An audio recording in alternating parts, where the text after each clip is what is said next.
औज़ुबिल्लाहि मिनश्शैतानिर्रजीम बिस्मिल्लाहिर्रहमानिर्रहीम अस्सलामु अलैकुम वरहमतुल्लाहि वबरकातुहू।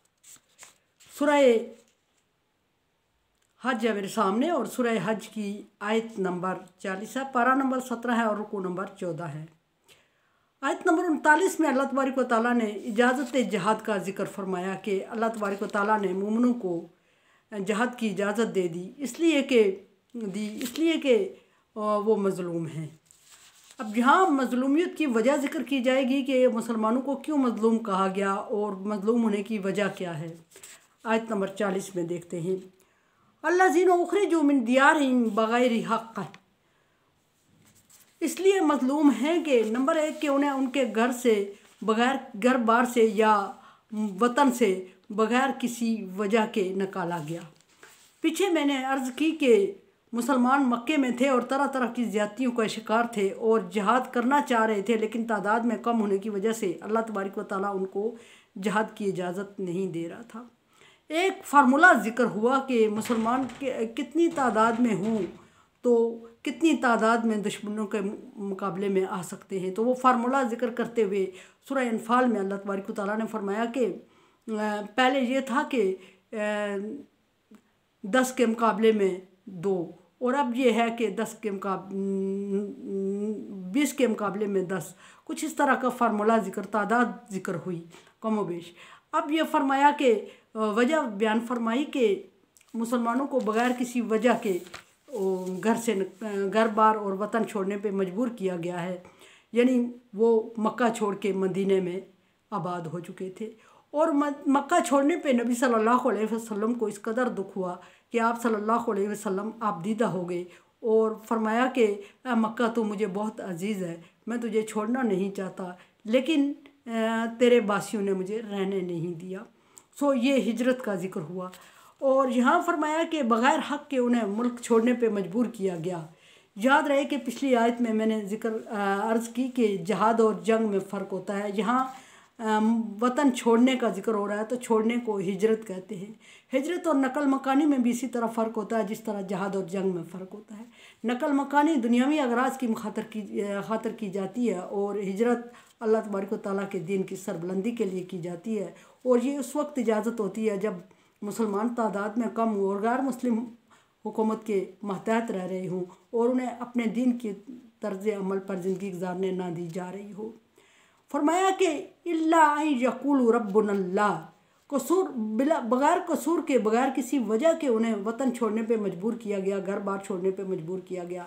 हाँ, कसूर था तो उनका सिर्फ़ इतना कि वो कहते थे कि हमारा रब अल्लाह तबारक व तआला है, यानी अल्लाह वाहदहू शरीक की इबादत करते थे और अल्लाह वाहदहू शरीक को मानते थे, तौहीद बारी ताला पर यकीन रखते थे। और जिस मुल्क को, जिस वतन को उन्होंने छोड़ा उसके हाकम या उसके बड़े वडेरे या उसके ज़्यादा लोग मुशरिकीन थे।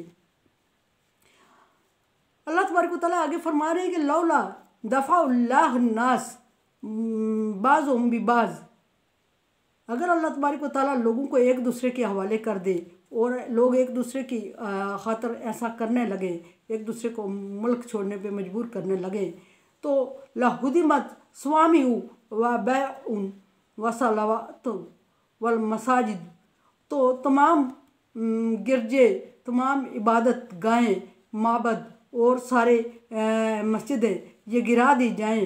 युज़करु फ़ीहा इस्मुल्लाह कसीरा, और ऐसी जगह दुनिया में नाम ना रहे जिसमें अल्लाह तबारक व तआला को कसरत से याद किया जाता है। यानी अगर अल्लाह तबारक व तआला मैदान जंग में मुसलमानों को या किसी भी फ़िरके को इजाज़त दे दें कत्ल आम का, तो दुनिया में कोई भी इबादत खाना किसी मज़हब के तहत जो चल रहा है, हाँ वो यहूदी ईसाई हैं, मुशरिक हैं या मुसलमान हैं जिन्होंने अपने अपनी इबादत खाने बनाए हुए, वो सारे तबाह बर्बाद होकर रह जाए और कहीं भी अल्लाह का नाम ना लिया जाए। फरमाया कि लयंसुरन्नल्लाह मन यंसरुहु, अल्लाह तबारक व तआला ज़रूर मदद करता है ऐसे लोगों की जो उसकी मदद करते हैं। यहाँ ये एक बात काबिल ज़िक्र है कि अल्लाह तबारक व तआला तो ज़रूर मदद करते हैं, ये बात समझ आ रही है। और आगे जो बात है ये थोड़ी सी समझ से बालातर है, समझने में पेचीदगी है इसके। फरमाया कि जो उसकी मदद करते हैं। अब अल्लाह तबारक व तआला की तो कोई मदद नहीं करता, अल्लाह तबारक व तआला तो हर एक की मदद करते हैं, लेकिन ऐसा कौन शख्स है जो अल्लाह तबारक व तआला की मदद कर सकता है। हदीस कुदसी है कि क़यामत के दिन अल्लाह तबारक व तआला अपने बंदे को, अमीर बंदे को बुलाएगा और फरमाएगा कि ए मेरे बंदो, मैं भूखा था तूने मुझे खाना नहीं खिलाया, मैं नंगा था तूने मुझे पहनावा नहीं दिया, मैं प्यासा था तूने मुझे पानी नहीं दिया। बंदे हैरान होकर पूछेंगे, या अल्लाह तू तो सबको खिलाने पिलाने वाला है, हम कुछ तुझे कैसे मदद कर सकते थे, कैसे खिला सकते थे, पिला सकते थे, कैसे पहनावा दे सकते थे। अल्लाह तबारक व तआला फरमाएगा कि मेरा फ़लाँ बंदा तुम्हारे पास आया था, वो भूखा प्यासा था या नंगा था, तुमने उसकी मदद नहीं की थी, इत्मीन के तुमने मेरी मदद नहीं की, मेरी भूख नहीं मिटाई। और यहाँ साबित ये कि अल्लाह तबारक व तआला की मदद अल्लाह तबारक व तआला की मखलूक की मदद है। यहाँ मदद अल्लाह फरमा रहा है कि ज़रूर उनकी मदद करता है जो उसकी मदद करते हैं, यानी कि दीन, अल्लाह के दीन पर साबित कदम रहते हैं और दीन इस्लाम को फैलाने के लिए अल्लाह तबारक व तआला के भेजे हुए पैगम्बरों के साथ कदम ब कदम शाना बशाना रहते हैं और तकलीफ़ बर्दाश्त करते हैं और हिजरत करते हैं और जहद करते हैं उनके हुक्म पर या उनके साथ मिलके। और जब वो ऐसा करते हैं तो गोया अल्लाह तबारक व तआला के भेजे हुए बंदे की मदद कर रहे होते हैं, उसके शाना बशाना खड़े होते हैं, तो वो अल्लाह तबारक व तआला फरमा रहे हैं कि वो मेरी मदद कर रहे होते हैं, मेरे बंदे की नहीं, मेरे दीन के लिए साबित कदम रह रहे होते हैं। तो फिर मैं अपने दीन की खातर साबित कदम रहने वालों को ज़रूर ज़रूर मैं उनकी मदद करता हूँ। और जब अल्लाह तबारक व तआला मदद फरमाते हैं तो इन्नल्लाह लक़विय्युन अज़ीज़, अल्लाह तबारक व तआला कवी, कुव्वत वाले और अज़ीज़ गालिब है। जब कुव्वत वाले हैं तो वो कमज़ोर को कुव्वत अता फरमा देता है, और जब वो गालिब है तो मगलूब को गालिब कर देता है। और पीछे ज़िक्र हुआ था आयत में कि अल्लाह तबारक व तआला अज़ीज़ हैं और उन्होंने अपने दीन को गालिब करके छोड़ना है और छोड़ा है, और हकीम हैं। हिकमत का ज़िक्र आइंदा आएगा। तो हिकमत का ज़िक्र ये है कि अल्लाह तबारक व तआला ने एक वक्त पर डिले किया और एक वक्त तक मुसलमानों को जहाद की इजाज़त नहीं दी, क्योंकि मुसलमान तादाद में कम थे और उस वक्त मुसलमानों को शिकस्त होने का डर था।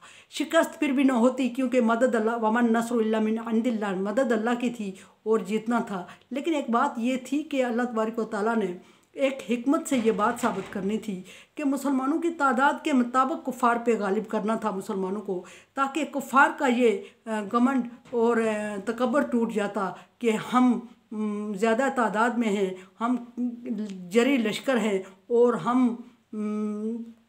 जंगी असलहा से लैस हैं, और मुसलमानों की ये कमज़ोरी ख़त्म हो जाती कि वो उनके पास सामान, साजो सामान नहीं है और वो तादाद में कम है, तो वो जंग नहीं कर सकते।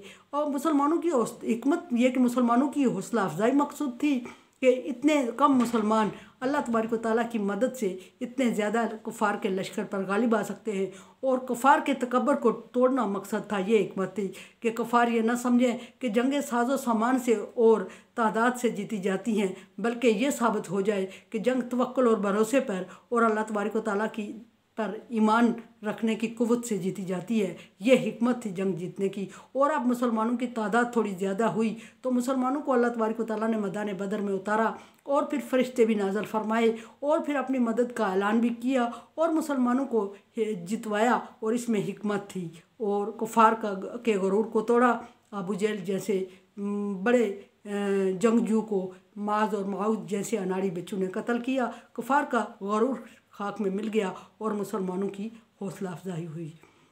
ये हिकमत थी जंग, मुसलमानों के साथ जंग करवाने की और डिले करने की। मेरे चैनल को देखें, समझिए और सब्सक्राइब करें, और सदका जारिया में मेरे साथ है। ताउन वाला बिर्री व तकवा, अल्लाह तबारक व तआला के हुक्म के मुताबिक नेकी और अच्छाई के कामों में ताउन करें। मैं आपकी राय की मुंतज़िर। अल्लाह हाफिज़।